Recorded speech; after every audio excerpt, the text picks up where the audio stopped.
बने रहिए बादल एक्सप्रेस के साथ। और हमारे साथ आज बातचीत करने के लिए मौजूद हैं बसपा के केंद्रीय स्टेट कोऑर्डिनेटर दिलीप पॉल।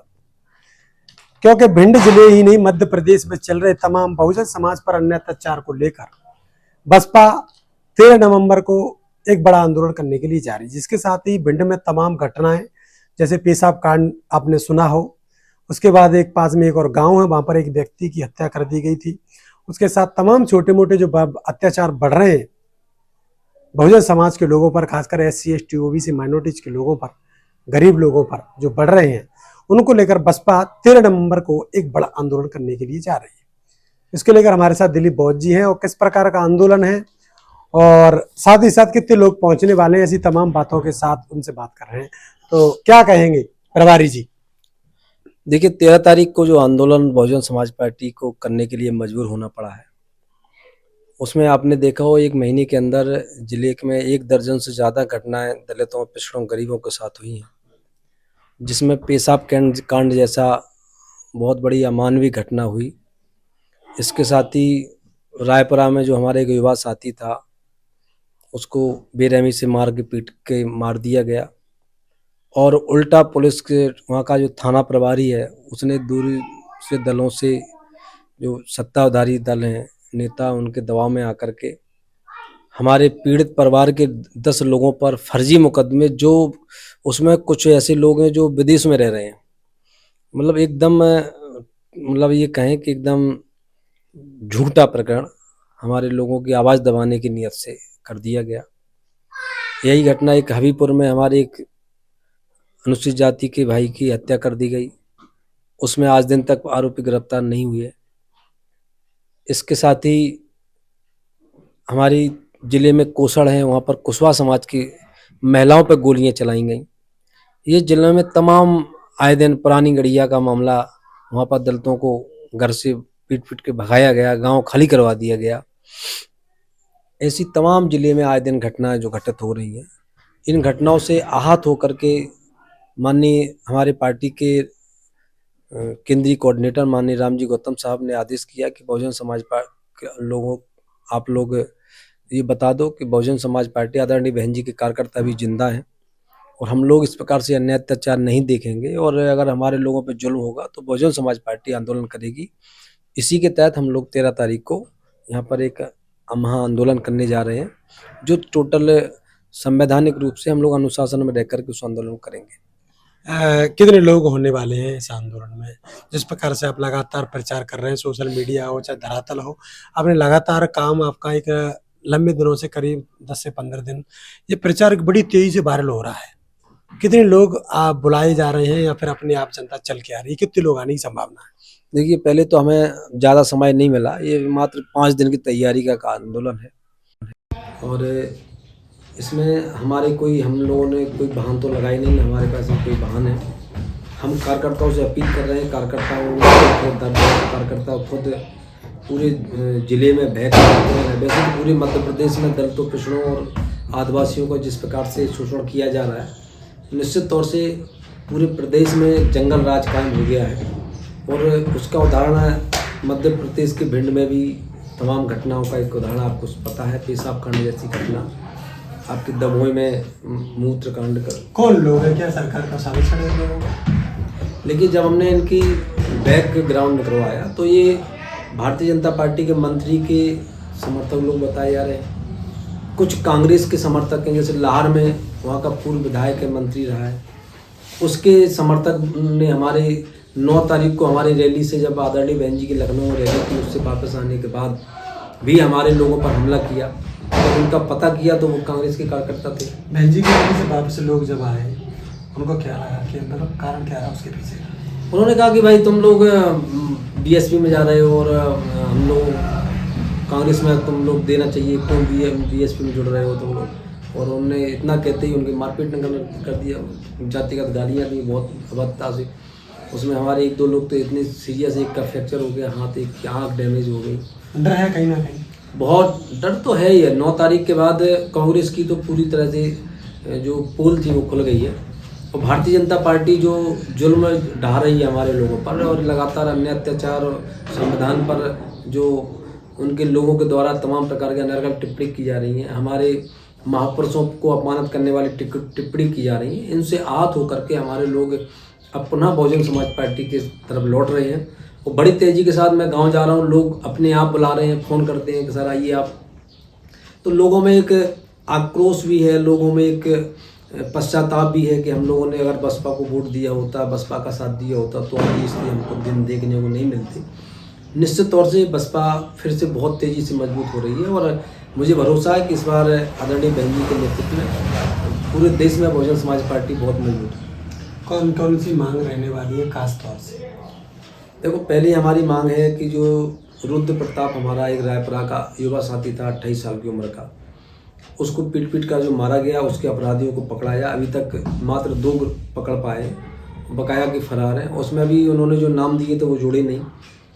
इसके अलावा जो हमारे फरियादियों पर ही झूठे मुकदमे जो विदेश में उन पर भी लगा दिए गए, उनको उन फर्जी मुकदमों को वापस लिया जाए। विदेश में कहाँ रहते हैं?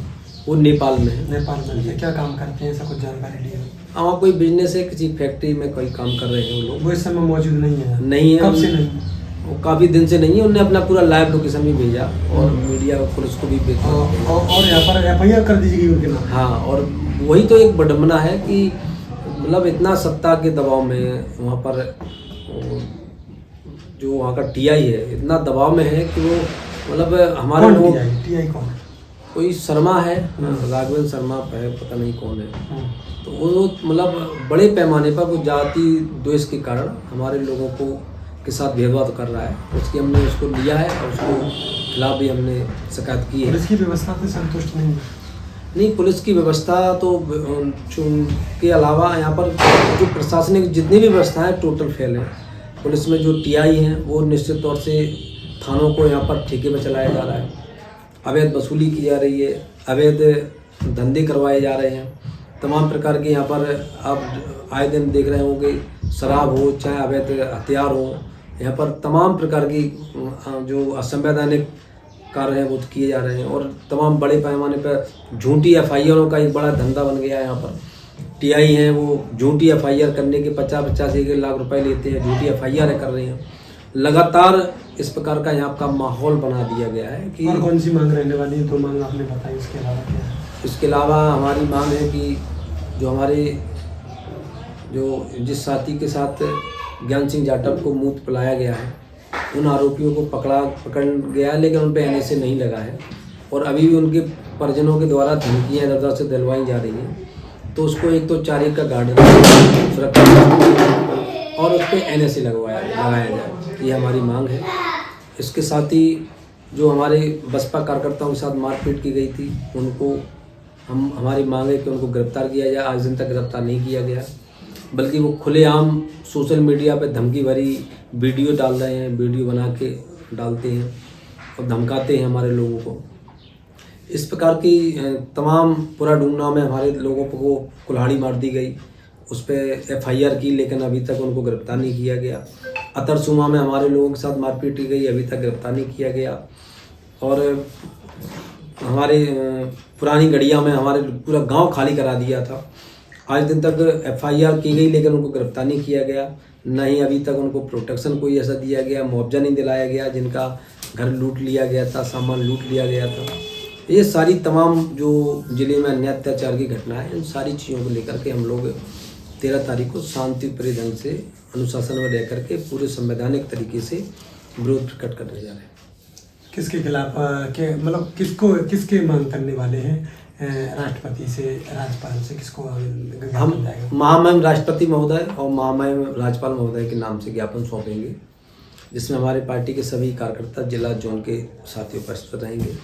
विधानसभा सेक्टर पोलिंग बूथ के पदाधिकारी भी उपस्थित रहेंगे। और हम ये मांग करते हैं कि एक तो जो थाने, जहाँ पर जो थानों को ठेके पे चलाया जा रहा है, ज़्यादातर उन थाना प्रभारियों में जो ज़्यादातर जातिगत द्वेष रखते हैं, ऐसे थाना प्रभारियों को चिन्हित हमने नाम भी दिए हैं।